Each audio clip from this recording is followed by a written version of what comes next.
We're already a week into May and books be dropping, so stay tuned. Welcome back, Gainers, to another incredible, exciting, fantastic episode of ComicGains. And if you're new to the show, I'm Adam. I'm Zach, and this is the Princess. We're all hands looking very lovely today, just like usual, doing the Princess wave. You do too. Bow down, respect, and of course, there's Coco. The mascot is here. Comic Coco, she wants to get down. She's trying to get those gains. She doesn't want to be in the video today. Yeah, she's always on the hunt for. All right, we are back, and it is Monday, and we have an oldie but a goodie. We've got a brand new drop list for you. We promised we would do these once a month to keep you guys updated on all the hot books that are maybe a little more affordable than they used to be. Oh, yeah. And we're super excited. If you're new to this segment on our show, the ComicGains crew gets together. We scour the internet for hot or trending lists exactly 1 year ago. And we try to figure out which of those books have gone down in price and may be a good deal to pick up, and kind of why they were hot a year ago and why they might be not now. Uh-huh. And if they're really not hot, Zach will give you his honest opinion to throw them in the trash. And if you stay to the very end, what happens, Zach? Now, I give you my number one pick out of the 5 that I think would be a great pickup to get right now. The Slab Master. The Slab Master, the Professor. The Professor of Slab Nation. Slabtastic. Slabs. All right, before we get into the list this week, let's get into this drink this week. Yes, we were talking about hot books dropping. Now we're going to talk about cold drinks dropping in my mouth. This is a Columbia Coffee Roasters Draft Latte from 1994. It's a triple. It actually was made in 1994? The brand was made in 1994. It existed since last week. It's been in the can since 1994 and flavoring it through the aluminum and time. What's it look like? It looks like this. I was going to show that. Then you interrupted me. Rude. It's cold brew with milk. Frothy and creamy. Okay, let's see. Your favorite. Give yourself a milk mustache. Smells okay. Did you do that when you were a little kid on purpose? Like you're like eating your Oreos and then you take a big sip and you make a big milk mustache? Yeah, and I can do it even better now. Yeah. Your beard starts smelling like old milk. Ew. Doesn't taste too bad. It's not my favorite, but not bad at all. Gets the job done. You know what else gets the job done? Hanging out with us on Whatnot. We actually have 2 separate shows. Adam and Zach, the ComicGains crew, kicks it off early at 3 p.m. Pacific Standard Time. And Princess coming in after us at 6 p.m. All $1 starts, nice. 30-second auctions. Check our listings for times when we are on, because we're kind of random these days, but it's still a good time. Mm-hmm. Still a good time. All right, let's get into the comics. We've got number 5 on the list. The least drop book is Amazing Spider-Man 129 from 1974. John Romita Sr., Jerry Conway. We got mixed up back there. Almost had the wrong book. This is first appearance of Frank Castle, also known as the Punisher. And it's also the first appearance of the Jackal. Punish me. Better known as Miles Warren, or the other way around. Is he better known as the Jackal? The Jackal. Everyone's favorite community college professor who figured out cloning. No one else could do it, but the community college professor could. Yep, and it started all of that garbage afterwards. The clone? The Clone Saga. Clone Saga. I like the Clone Saga. A lot of people don't. Maybe. I don't know. Most people. I think almost everybody doesn't like it. But this is a cool story. If I didn't know how this whole Punisher thing works out, he was kind of like an anti-hero when he started. Actually, the Jackal hires him to kill Peter, and it kind of goes on for a few more books, and where he's trying to hunt him down and get his trophy. And people like him so much that they, end up giving him his own title. He gets like a quick solo title in 1986, a 4-part series, and later gets his own ongoing series in 87, a year later. Some pretty good stuff. He's had some good runs over the years. I know there's like the Marvel Max with written by Garth Ennis is really good. A really good series. A lot of people really like that one. Nice. And my own opinion, he's kind of like the king of team ups. Like Punisher teams up with like everybody. Later on, teams up with Spider-Man. Does a great team up with Daredevil. he teams up with Archie at one point. Oh yeah, he does. He teams up So with like weird. Batman. Like that dude teams up with everybody. Yeah, from multiple universes. Jeez. Yeah, it's kind of a cool character. I've never had like an immense love for Punisher. I think he's a cool character. I may have when I was a kid. I bought the Punisher Suicide Run comic, and my mom got one look at the title and she took it away from me. She said, "No suicide running for you, boy." And I may have read that and became a big lover of Punisher, but I never got to. Thanks, Mom. Yeah, so maybe not. Anyway, last year, exactly at this time, they basically decided that there was going to be a spin-off of Punisher through Disney Plus. So it's going to be played by John Barenthal, who played Punisher in the Daredevil Netflix series, which everyone loves and is awesome. Obviously, there's been a big flip-flopping around. We knew he was going to be Punisher in the Born Again show because he had already announced that he was going to be Punisher again. But the big announcement last year in May was that he was going to have his own spin-off series. We have no idea if that's actually going to happen now, but that's the reason why I got a little bit of hype. ASM 129 is kind of like one of those like bread and butter Bronze Age books where it's always going to have value despite of any news in the media, whether Punisher's going to have his own TV show. Really, at the end of the day, who cares? Because this is like an amazing book that you should have in your collection if you like the character or not. It's just a great book. What's been going on with Frank lately? Well, at the end of the amazing Jason Aaron run, he did get killed again. I think he's died a couple times now, but this one seems slightly more finite, especially because there's a new Punisher series out right now that has a new Punisher named Joe Garrison. So it's a little, it's kind of weird that we don't have Frank as it is. But if you guys are missing him, there's another new book that just came out with Garth Ennis. So it has Frank and Nick Fury together like in an old school flashback book. Oh, so, cool. Something to think about. But more importantly, is it a good time to get 129, Zach? Well, he was laying down the law a year ago for CGC 9.8 was selling for $23,000. Holy crap. Now, this book has been punished a little bit. Punishment! He was punishing others, and now he's being punished. You can get this 9.8 for $21K. Still expensive. Yeah. The range is $18,000 to as high as $31,200. Average sale is $25,000. It's a 9% drop from a year ago. There's 17,847 total graded. That's a lot. And of those, only 188 of them are 9.8s universal. That's 1% of total graded. So this book is super hard to get a 9.8. It's beautiful, it's great, always going to have value. If you got $21K just float around in your bank account, just like a lot of people do, right? Just go out and buy one. It's going to always increase in price over an average period of time. There might be other books you want to go after, but this is for sure a blue chip key. Yeah, that's kind of crazy, the difference in price between the Hulk 181, because that sold for over 100K. Mm-hmm. Obviously, Wolverine's a bigger character, but not by much, it by a lot, but not by much at the same time, That's interesting. It's only worth like a quarter of Hulk 181. 1/4 portion. Mm-hmm. All right, guys, number 4 on the list, and I know a couple of us here have been wanting to get this book for the last couple of years. This may be the right time because we pulled the trigger. We got Marvel Spotlight issue number 32, 1977. Archie Goodwin, Gil Kane cover, interiors by Sal Buscema.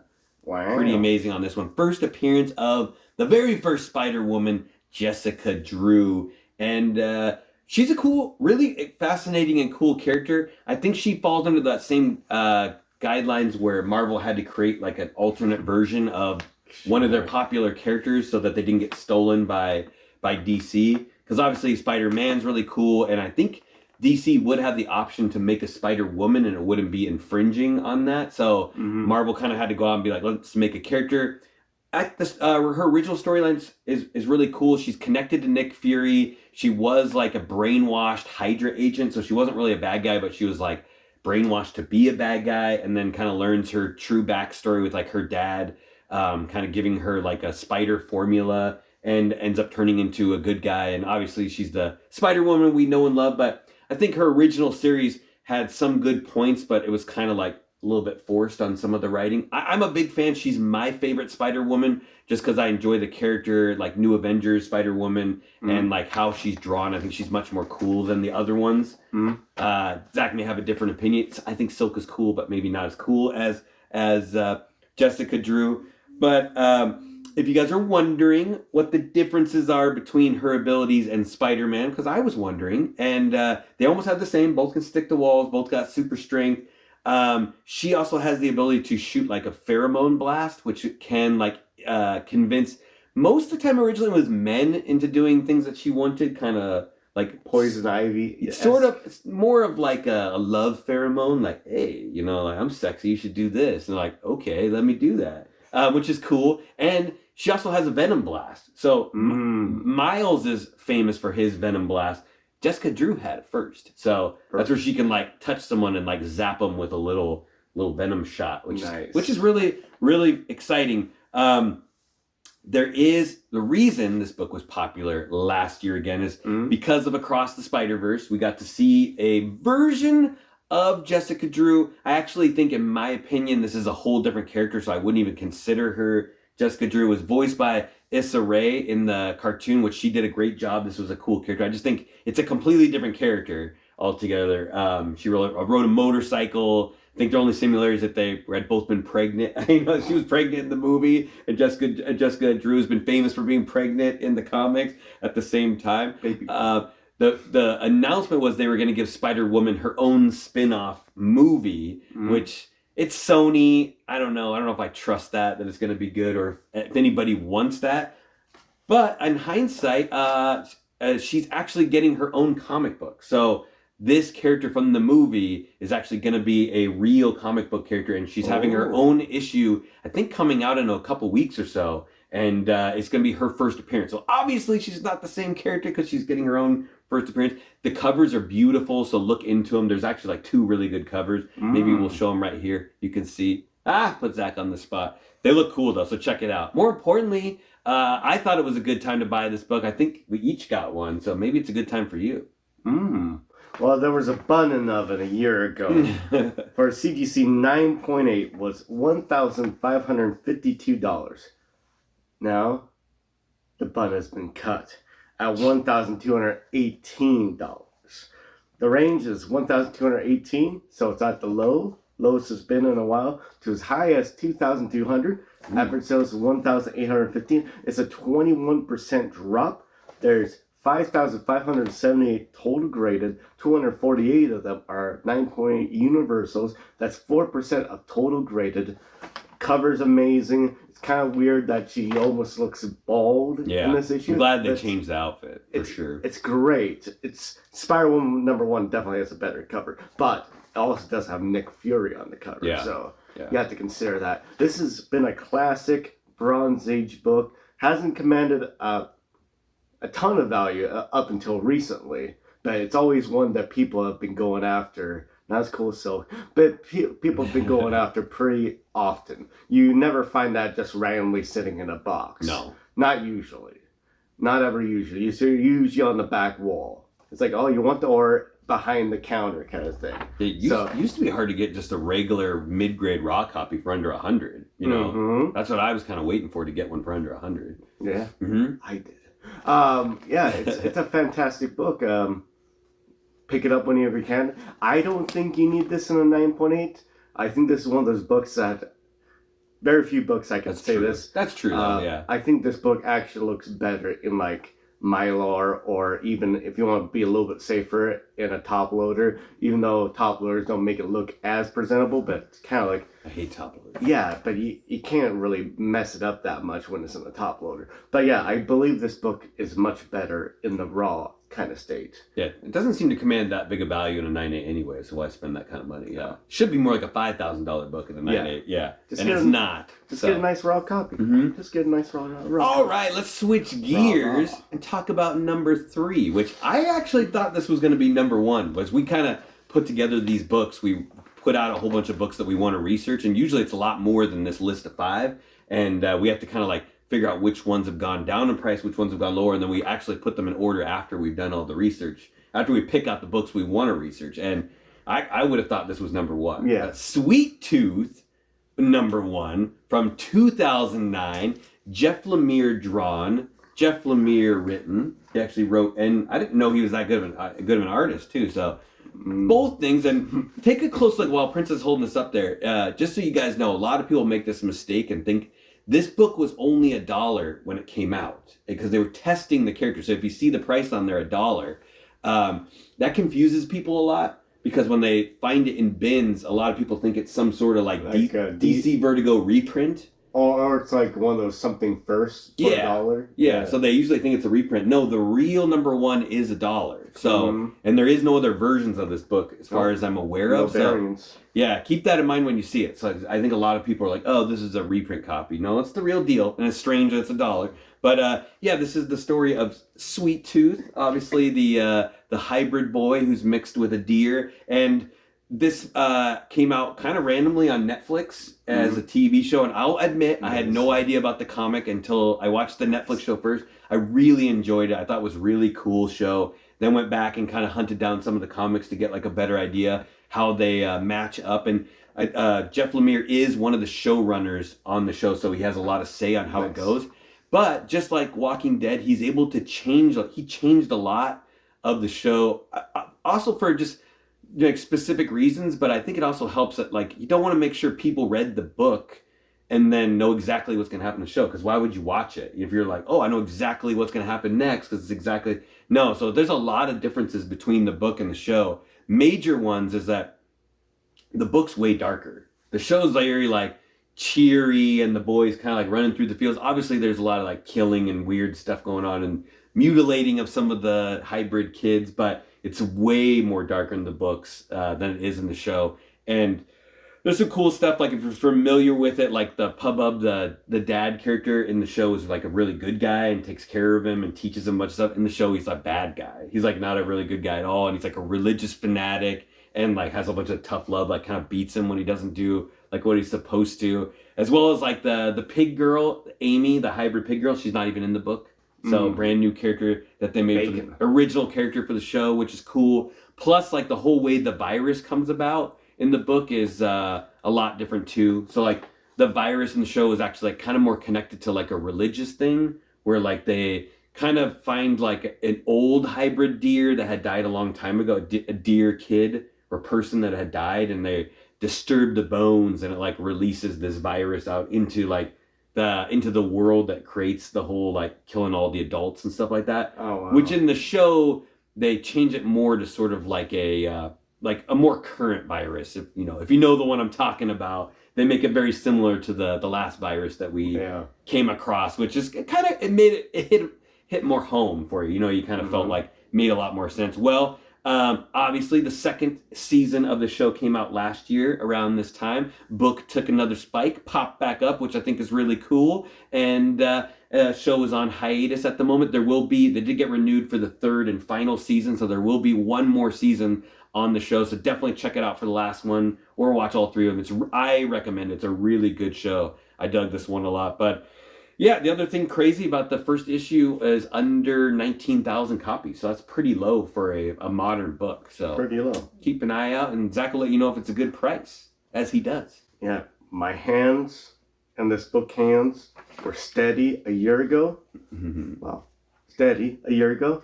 For a CTC 9.8 was $213. Now, get that twitchy finger. Oh, yeah. That's what I was wondering what you were talking about. Yeah, the show, when you get the virus, you're like pinky twitches. It's like, it's kind of a cool aspect. Yeah. An original thing. Yeah. Yeah. Now, $160 for CTC 9.8. Range is $135 to $375. Average sale is $199. It's a 25% drop. There's 568 total graded. Oh, that's low. 179 of them are 9.8. That's 31%. So this book is relatively easy to get on 9.8. So it's thin. It's really thin. Yeah. It's a really thin book. Yeah. So I would say probably why it was $1. Yeah. I would probably say that you probably find this book out on the wild. I do think this book would look better slabbed. If you're just like investment purposes, you don't have to.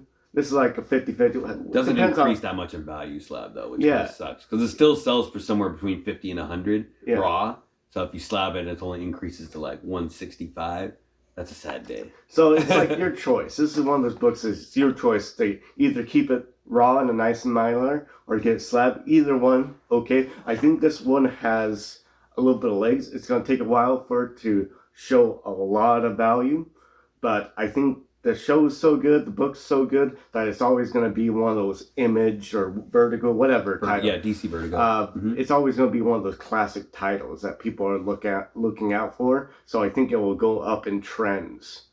Every like 5 or 10 years, a book will be like, oh, do you remember about this book? And everybody's going to go after it, and then they're going to forget. Same thing. So I think this is a decent book to get. So the key is on here is like, just find it for the right price, and you'll be happy. Yeah, it's a really well-developed universe, too. So, like, if someone really wanted to continue on afterwards, they could, like, pick it up and just build more off that universe. I don't know if that'll happen, but you never know. Could be. You never know. You never know. You know what you do know? Is what's number 2 on the drop list, and it is The Submariner, issue number 1, 1968. We got a Silver Age on the list this week, guys.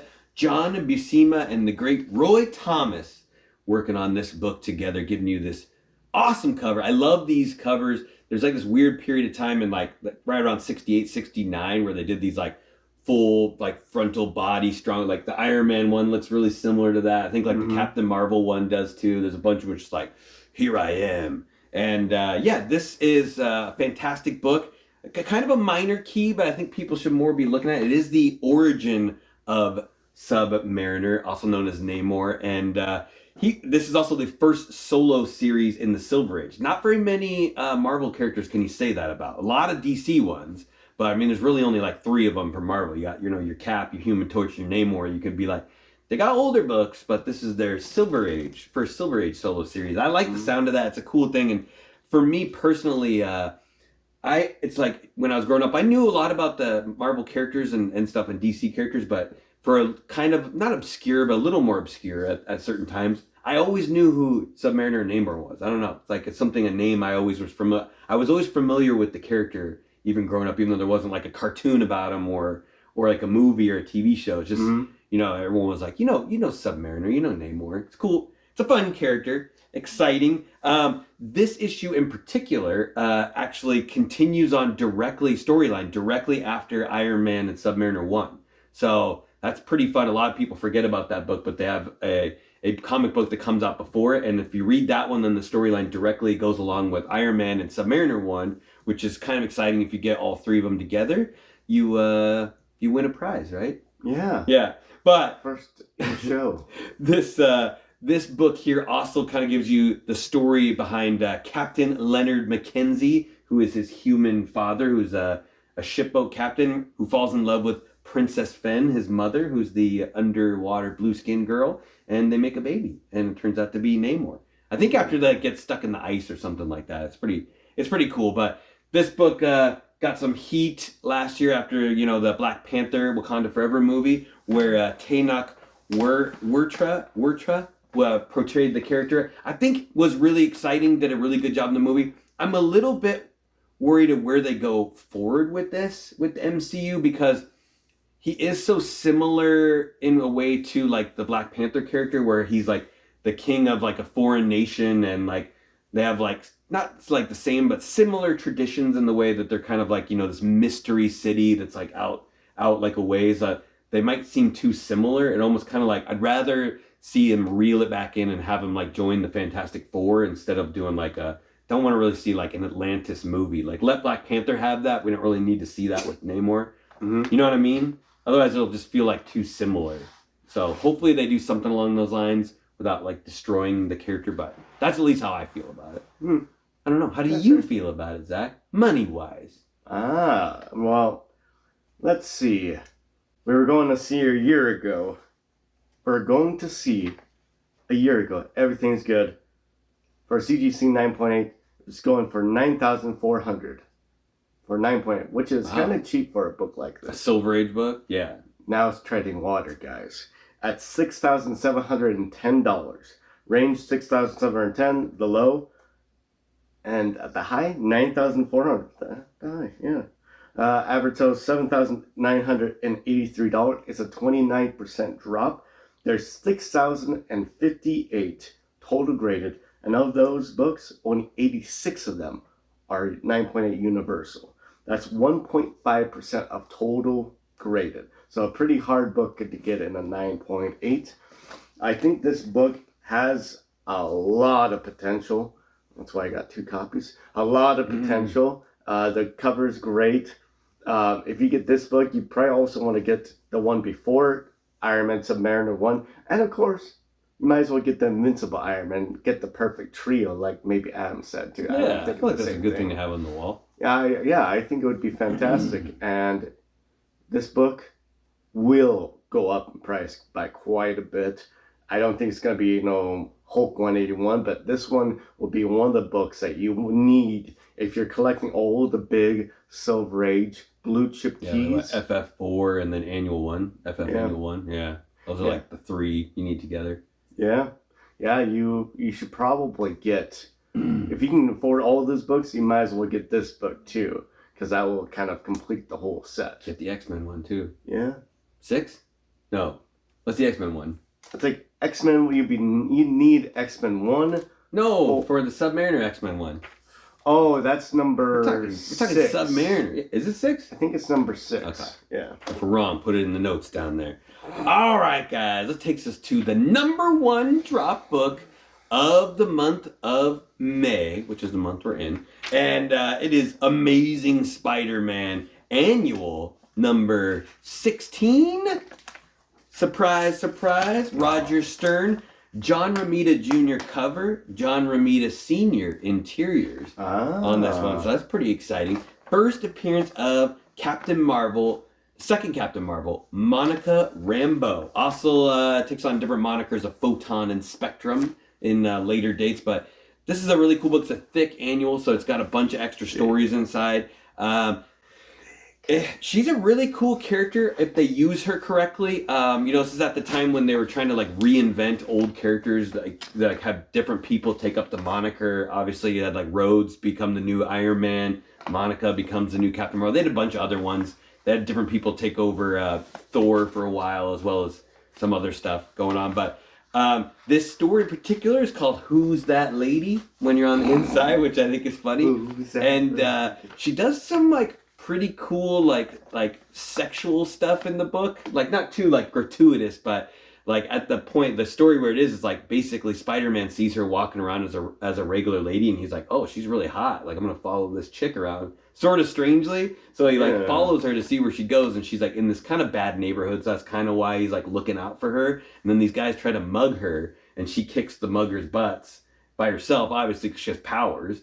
And then Spider-Man's oh, who is this chick? So he's trying to investigate and figure it out. Well, they flash forward, you get her origin story where she's kind of this investigator sort of / military person, and they use this thing where this guy's trying to like create this portal to go into like a different universe, kind of similar to the movie a little bit, where they're like making a portal to go into a different universe, and she goes there to investigate, and when she ends up destroying the machine, it blows up and like gives her powers, and she actually like becomes like this light power where she can like project light and turn into light and like travel around.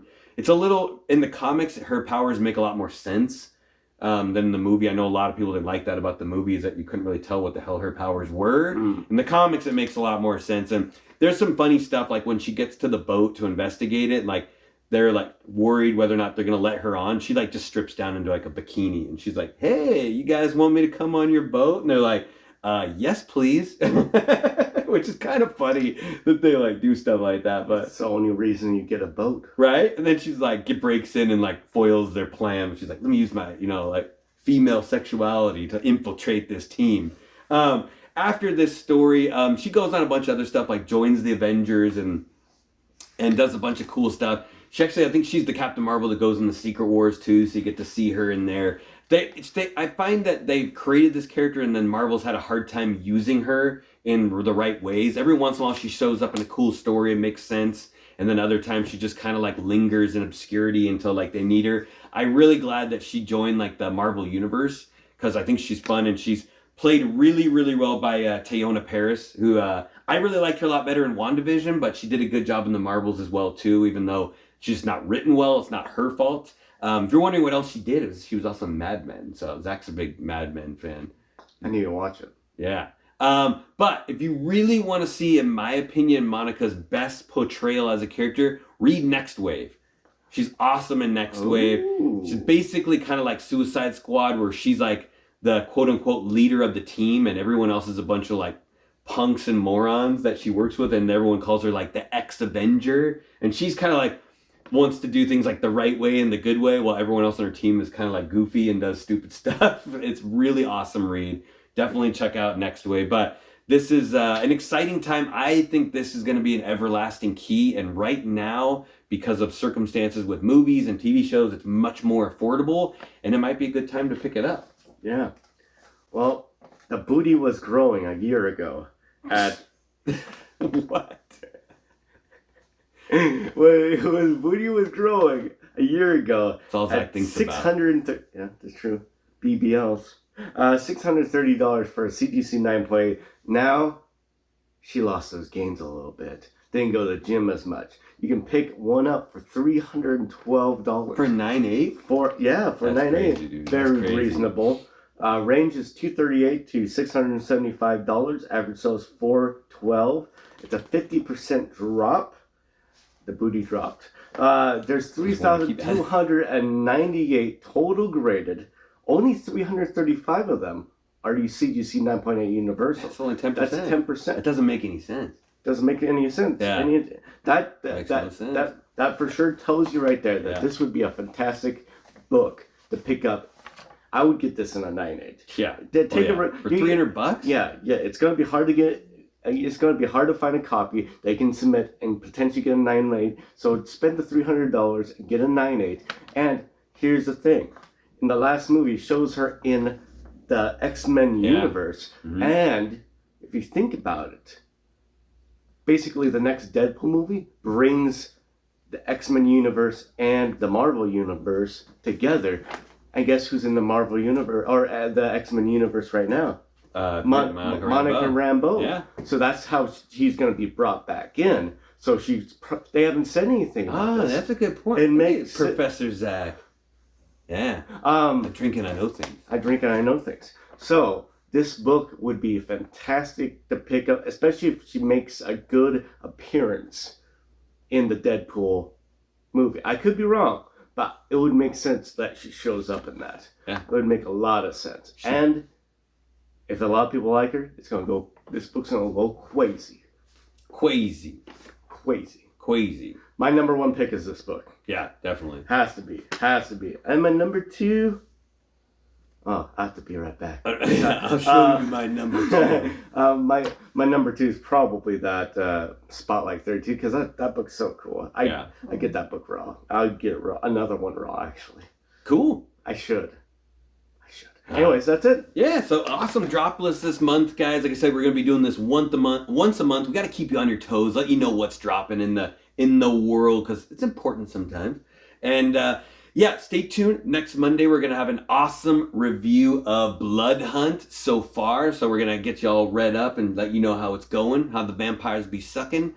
And also check us out on Wednesday. We got our live show this Wednesday as well. And do all the awesome YouTube stuff, guys. Stop what you're doing right now. Hit the like button, subscribe button, notification bell, and leave a comment down below. We love to hear from you guys. Zach, you got anything special? Yeah, you got to share. How you do that is, guys, it's almost garage sale hunting season. It's getting close. It's looks a little crappy, but there's going to be a lot of garage sales open up. So keep an eye out for the listings that say comic books. That's how you get those gains. You buy them, and then you send them to us, because that's even better gains.